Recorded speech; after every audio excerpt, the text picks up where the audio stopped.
Você já pensou ou já se perguntou o que torna o relacionamento médico-paciente tão importante, tão poderoso?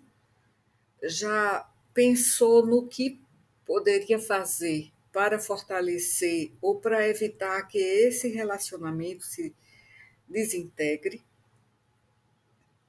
E já pensou nas consequências de relacionamentos médico-paciente insatisfatórios ou problemáticos?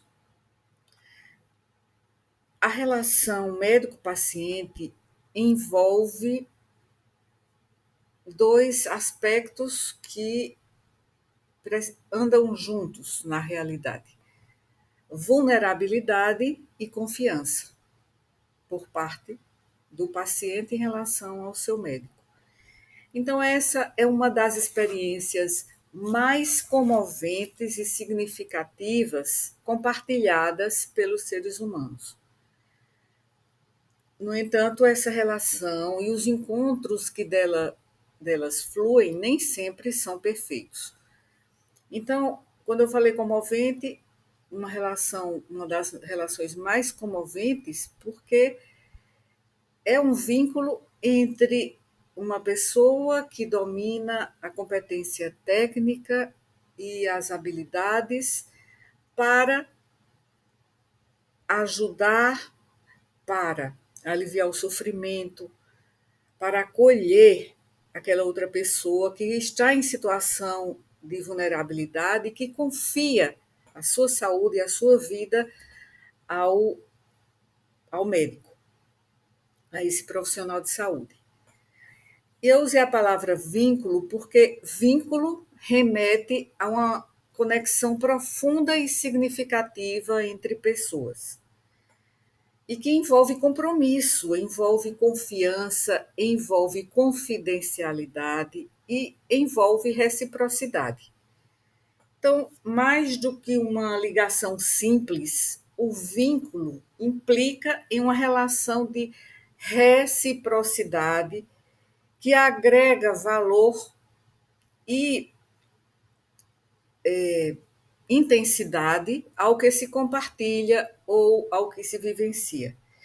E esse conceito ele pode ser observado em diversos contextos, desde o vínculo entre familiares, entre amigos, até as relações profissionais e relações também com a coletividade. Mas sempre como um fator que gera fortalecimento. E no campo das relações humanas, o vínculo representa o alicerce, a base das interações autênticas e engloba sentimentos de confiança, apoio mútuo e lealdade. Então, o vínculo é muitas vezes construído ao longo do tempo, exigindo dedicação e, por vezes, um ajuste entre as expectativas e necessidades das partes envolvidas. Então, por isso, o vínculo é uma palavra que expressa o poder, que expressa a importância, não é? E todo um simbolismo nas conexões humanas. E o compromisso que se constrói entre as pessoas. Então, é um elo que promove a coesão, promove a reciprocidade, reforçando o sentido de pertencimento, de propósito em diferentes situações. E em qualquer dessas situações, um vínculo bem-sucedido representa um terreno propício para o crescimento mútuo das pessoas e para o fortalecimento de laços duradouros que nutrem a experiência humana. Então, por isso que aqui usei a palavra vínculo e não relação médico-paciente, como a gente geralmente lê de uma forma geral, em artigos, né, em livros, em conferências. O vínculo entre médico e paciente é um elemento essencial para a efetividade do cuidado em saúde, contribuindo para uma relação de confiança, não é? Uma relação de respeito mútuo e que transcende o simples atendimento técnico. Esse vínculo é construído por meio de interações repetidas, de uma comunicação empática, na qual o médico demonstra sensibilidade e atenção às necessidades e ao contexto de vida do paciente, enquanto o paciente se sente agregado, ou seja, ele se sente amparado, se sente valorizado em sua individualidade. Para o médico, a criação de um vínculo com o paciente vai permitir uma compreensão mais profunda das queixas que ele traz, facilitando o diagnóstico e o planejamento de instruções mais adequadas. E este vínculo, fundamentado na escutativa, na empatia, na alteridade, ajuda a quebrar barreiras emocionais, barreiras culturais, que podem dificultar a comunicação, promovendo um ambiente onde o paciente se sente mais à vontade para compartilhar informações que são pessoais, são sensíveis e muitas vezes cruciais para uma abordagem eficaz dos problemas desse paciente e da vida dele. Do lado do paciente, o vínculo com o médico vai contribuir para uma adesão maior ao tratamento, já que a confiança que é estabelecida o encoraja a seguir as orientações dadas, o encoraja a compartilhar as decisões, a tomada de decisão e a se engajar mais ativamente no próprio processo de cuidado.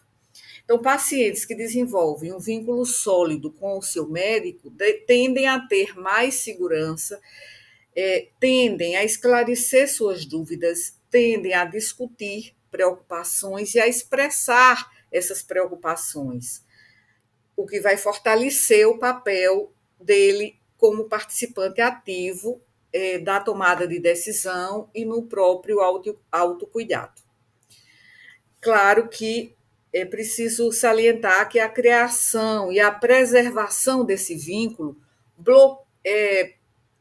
como fazem, né, com que o médico precise ter uma postura profissional, equilibrando a sua empatia com a objetividade que a tomada de decisão muitas vezes demanda. Então, é importante que o profissional saiba gerir seus próprios sentimentos e evitar transferência de suas vivências pessoais do passado em relação a outras pessoas para o relacionamento com o paciente. Então, esse equilíbrio permite que o vínculo seja estabelecido sem comprometer a assertividade e a qualidade do médico e a qualidade do cuidado, possibilitando que esse vínculo seja enriquecedor para ambas as partes, mas sempre focando na saúde e no bem-estar do paciente. Então, portanto, o vínculo médico-paciente é uma construção,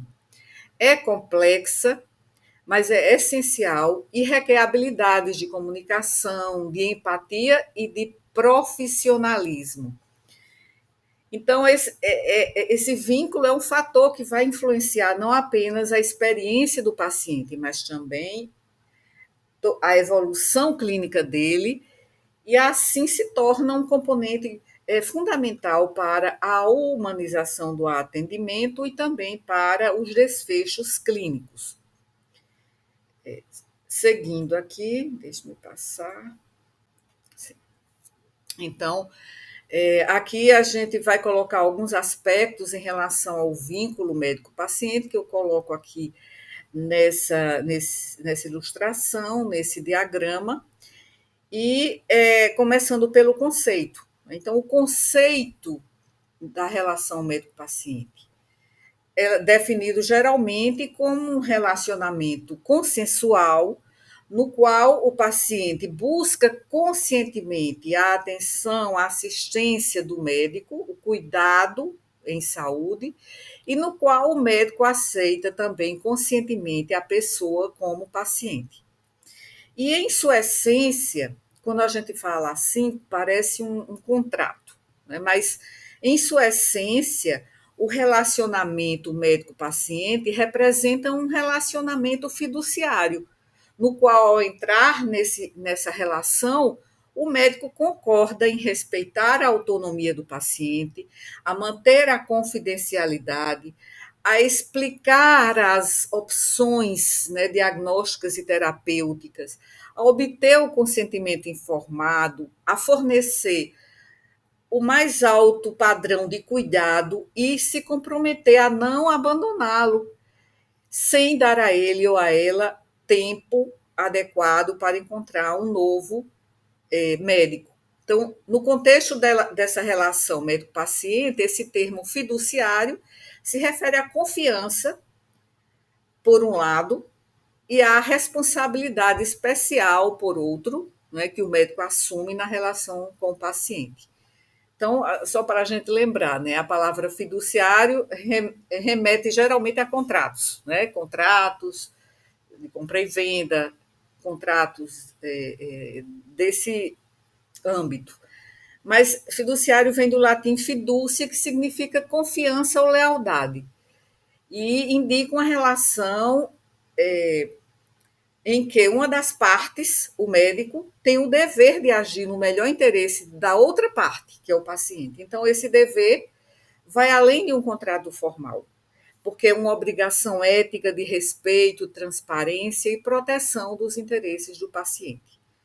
Então, essa natureza fiduciária dessa relação médico-paciente implica que o médico deve atuar de forma cuidadosa, dedicada, garantindo que as decisões clínicas sejam tomadas de maneira compartilhada, com base nas necessidades e no bem-estar, não é? No melhor para o paciente e não em interesses pessoais, financeiros ou institucionais. Então, o médico, por estar em uma posição de conhecimento, ele deve ser honesto, informar claramente sobre o diagnóstico, as opções terapêuticas e os possíveis riscos, e respeitar também a autonomia do paciente. Aqui eu vou passar só para a gente lembrar dessa definição que eu coloquei, e que parece um contrato, não é, com a relação fiduciária no contexto médico-paciente, porque é fundamentada nessa confiança e nessa responsabilidade. Bem, eu coloquei aqui também para o seguinte, porque eu queria colocar a referência que é da Clínica Mayo, né?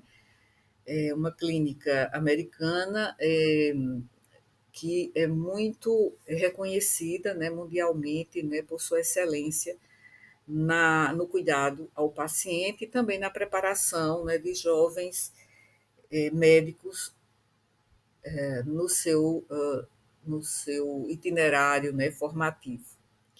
Então, isso parece, essa questão fiduciária, né, que essa questão que parece contratual, né, quando ela falha, né, em retratar a natureza imensa e profunda dessa relação médico-paciente, isso compromete muito, porque compromete muito o desfecho, o resultado clínico do paciente também. Então, os pacientes muitas vezes revelam seus segredos, suas informações mais sensíveis, e preocupações, medos, fantasias aos médicos que ainda não revelaram nem para seus familiares, nem aos seus amigos mais próximos. Então, depositar confiança no médico ajuda o paciente a manter o seu bem-estar e a recuperar sua saúde, não é? Recuperar seu equilíbrio. Então, isso se refere a essa construção, não é, que é complexa, como eu afirmei antes. Ela é complexa e ela é essencial também. Então,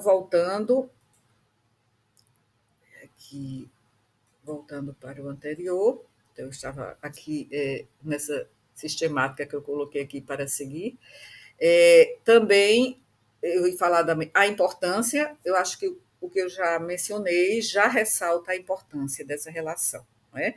Que é um dos pilares do cuidado em saúde e diretamente associada à qualidade do atendimento e à adesão ao tratamento. Então, interação baseada na confiança, respeito e empatia, como já antecipei.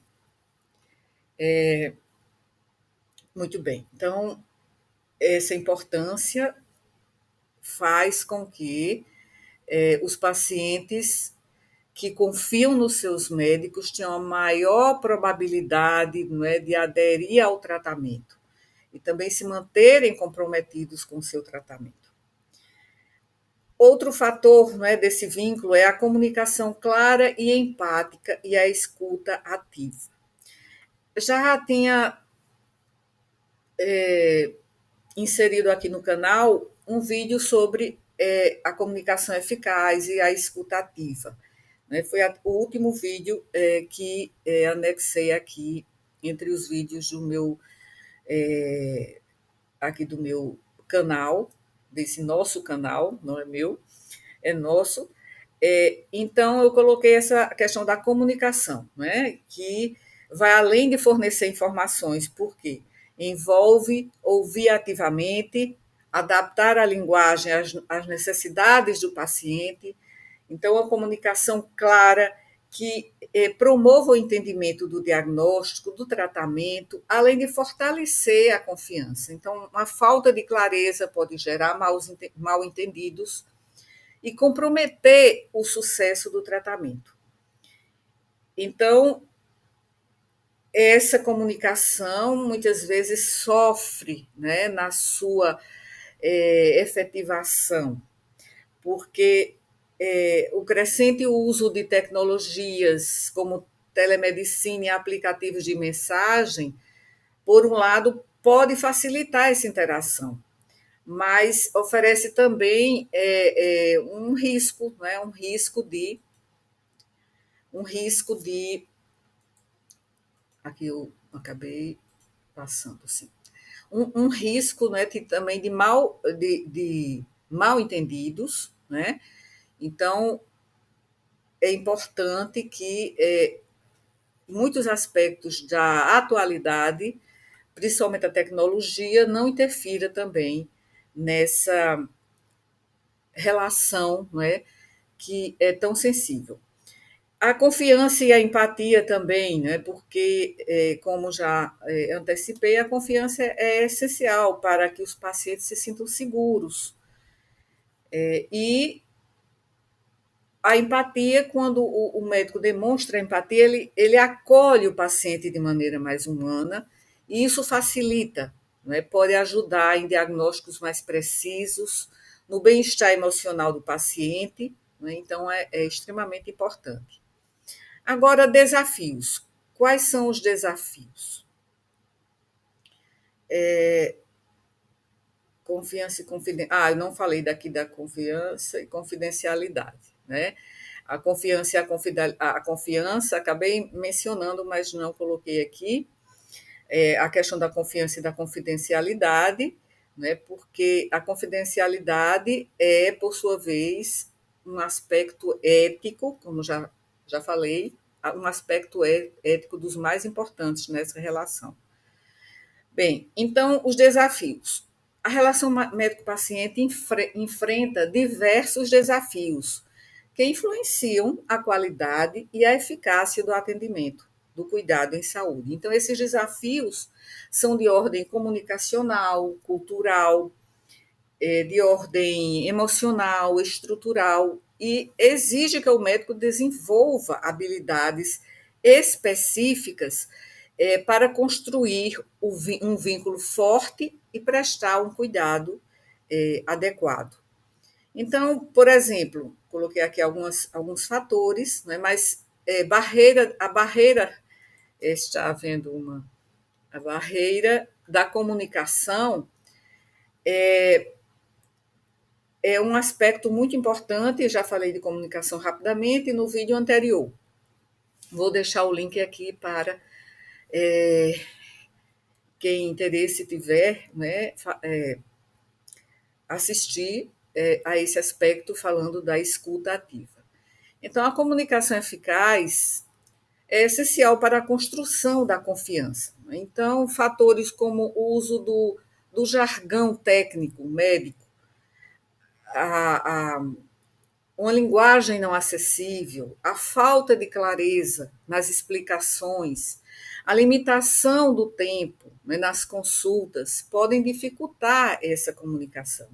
Então, os pacientes muitas vezes se sentem intimidados para expressar suas dúvidas, suas preocupações, ou relatar seus sintomas com precisão, o que vai inevitavelmente levar a mal-entendidos e a afetar também, né, o encaminhamento de hipóteses diagnósticas. E aí essa comunicação precisa ser um elemento dos mais valorizados na relação médico-paciente. Outro aspecto aqui são as diferenças sociais e culturais, né, que pacientes de diferentes contextos culturais e socioeconômicos podem ter valores, opiniões, expectativas, tradições variadas em relação ao tratamento. Então, esse fator pode gerar conflitos, desentendimentos, principalmente quando o paciente tem expectativas diferentes das propostas, né, pelo médico. Então, é preciso que haja competência cultural, sensibilidade cultural. E o médico precisa estar ciente dessas diferenças e abordar o paciente de forma respeitosa, sensível culturalmente, evitando julgamentos e promovendo uma relação de confiança. A questão da limitação do tempo também já mencionei aqui, o tempo limitado, principalmente nos sistemas públicos. Então, essa pressão limita a capacidade até do profissional de desenvolver uma relação mais próxima com o paciente, prejudicando o vínculo e a possibilidade de um atendimento mais qualificado. E a rapidez pode ser interpretada também como falta de interesse, né, por parte do paciente. Isso gera insatisfação e até desconfiança. Então, a relação médico-paciente enfrenta diversos desafios que influenciam essa qualidade e a eficácia do cuidado em saúde. Bem, essas diferenças são extremamente importantes, né? E só para lembrar dessa questão da pressão do tempo, né? Um dos principais desafios é que em sistemas públicos de saúde, né, a média de consultas em países desenvolvidos é de apenas 15 minutos em uma consulta. Mas aqui no Brasil é bem inferior, é de 5 minutos. Né? Então, isso é muito problemático, é um grande desafio.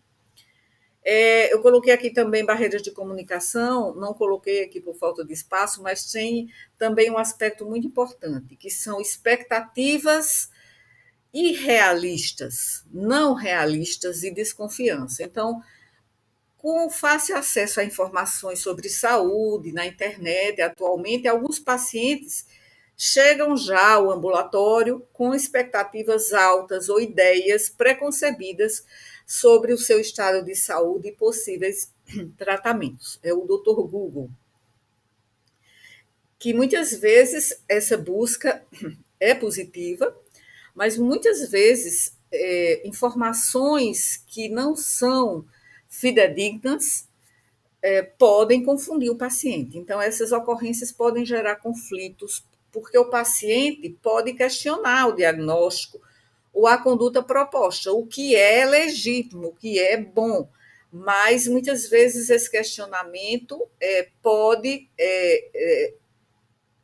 decorrer de informações que não são confiáveis, de desinformação. E aí cabe ao médico, não é, fazer uma elucidação daquela,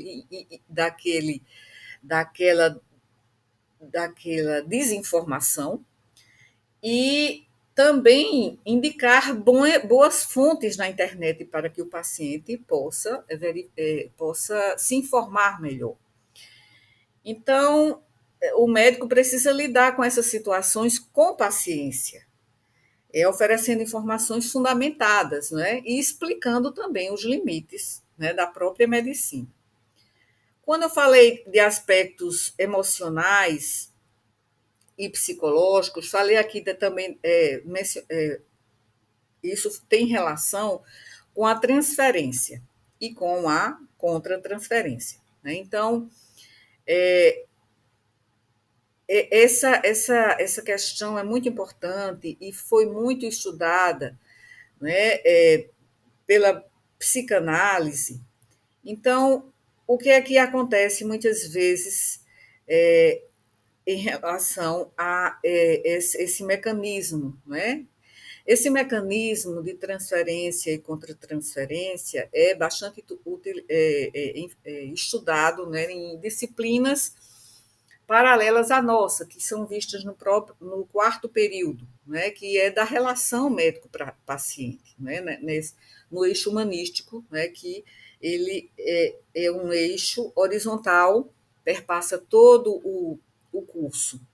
Então, essas questões elas devem ser levadas em conta, né, porque o médico precisa considerar que o paciente ele pode ter alguns sentimentos ou emoções por uma contratransferência, ou seja, ele pode transferir, nesse caso seria contratransferir muito dos sentimentos, emoções ou reações que ele teve em relação a outras figuras da vida dele, um pai, a mãe, um tio, outro médico que o atendeu durante a infância, por exemplo. Então, é essencial evitar que essa carga emocional comprometa a comunicação, né, e o cuidado. E a gente sabe que a relação profissional tem limites, né? Então, manter o equilíbrio entre empatia e profissionalismo é um desafio constante para o médico.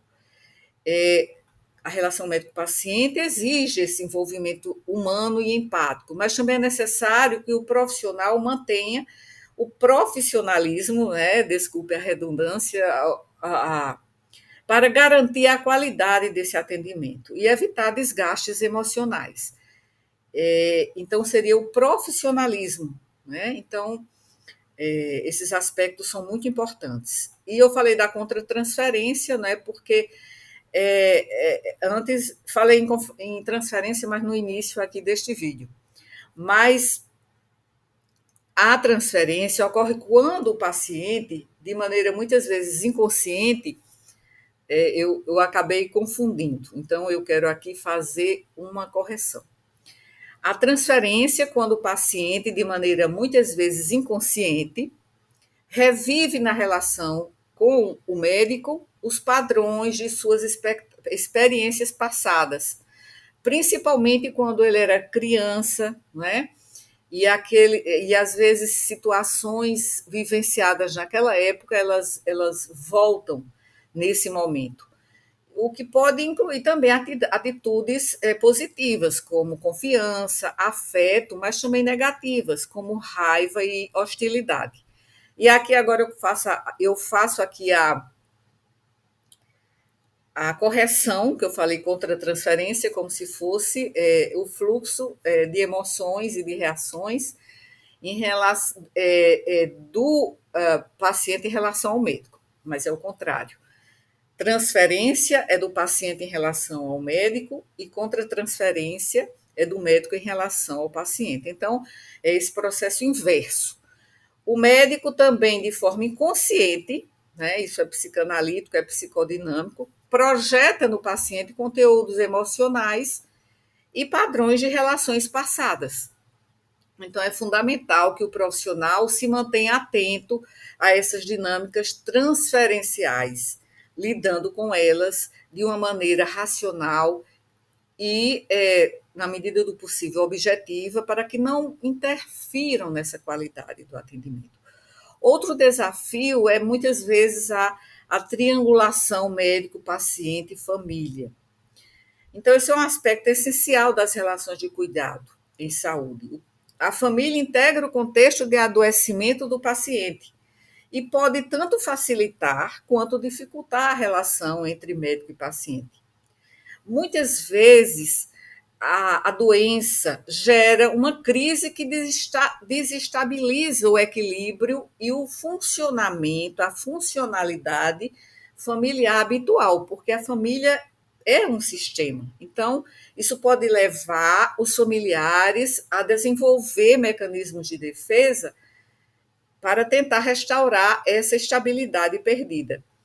E, diante disso, é fundamental que o médico observe o comportamento da família e busque estabelecer uma comunicação assertiva e um vínculo de confiança com seus membros, porque eles podem se tornar importantes aliados no processo de tratamento do paciente.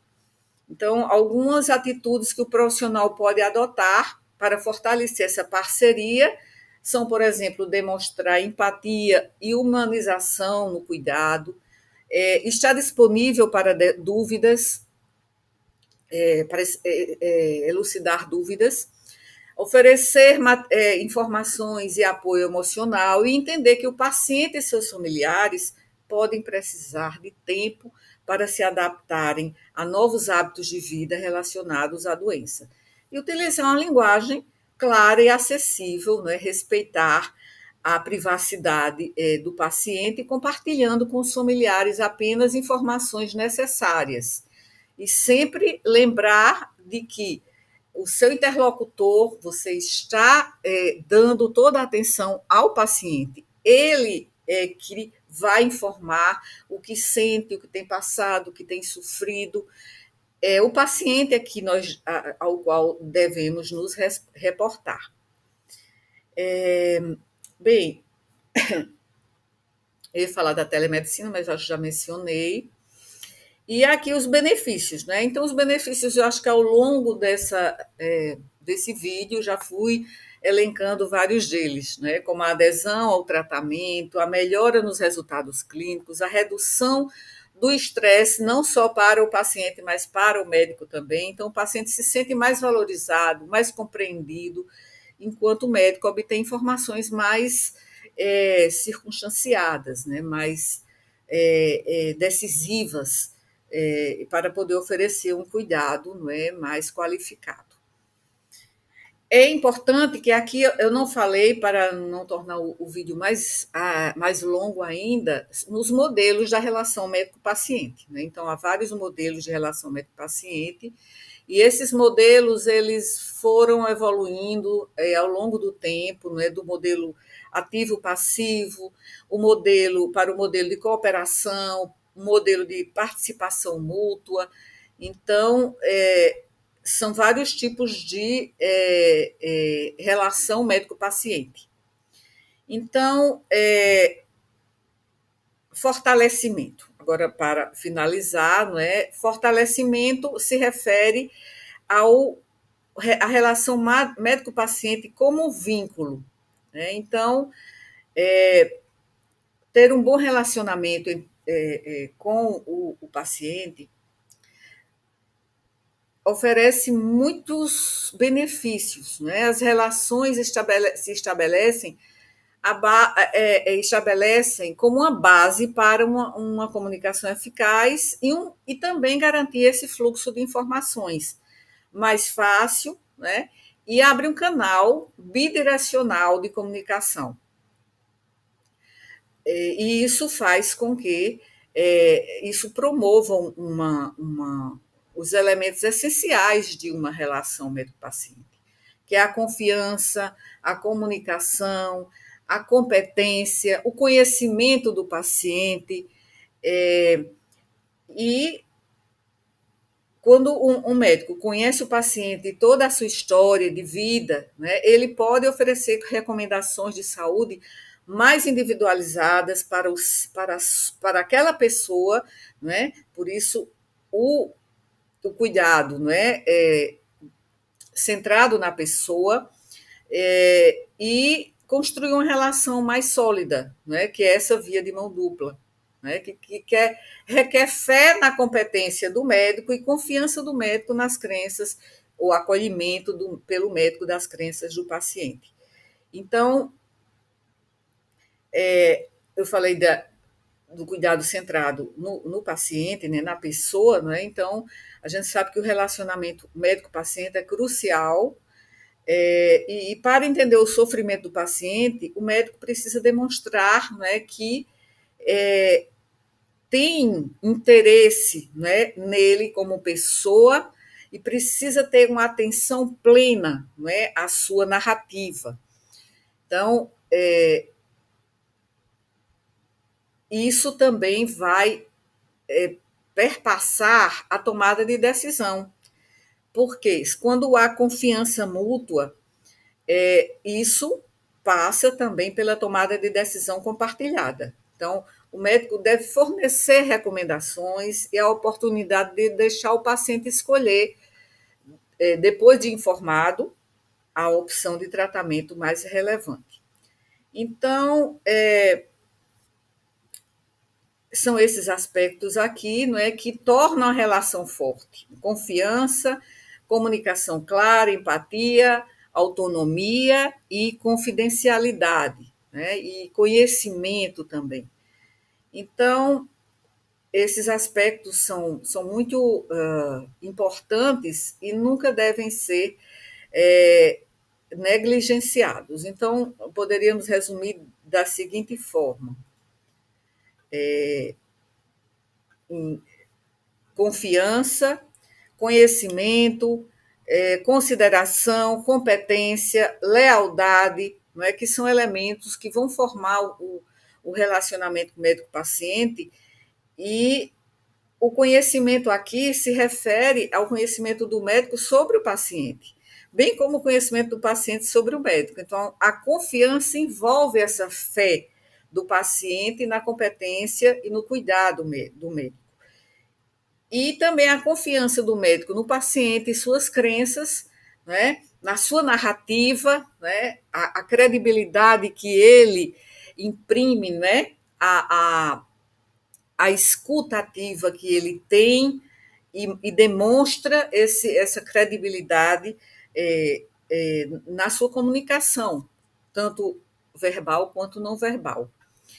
E a lealdade se refere à disposição do paciente também em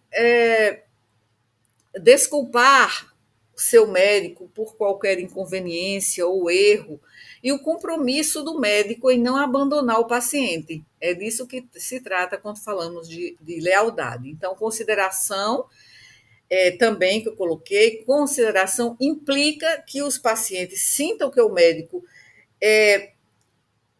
os acolhe, gosta deles, os respeita, né? Então, como pessoas e está ao lado deles. Então, esses 4 elementos constituem a base desse vínculo, né? Desse vínculo médico-paciente. Então, uma boa aliança terapêutica consiste nesses elementos, que são tão importantes para o desenvolvimento de um vínculo afetivo entre médico e paciente. E, em terceiro lugar, aliás, vou colocar aqui 1, 2, 3, 4, 5. Então, em sexto lugar, que eu não coloquei aqui, mas assim, falei durante todo o tempo deste vídeo, na empatia, né? Porque a empatia foi descrita como a característica chave de todos os relacionamentos e também da relação médico-paciente. Então, aí, finaliza este vídeo e o vídeo anterior sobre escuta ativa, ela se articula com este, né, do vínculo entre médico e paciente. Então, até o próximo vídeo.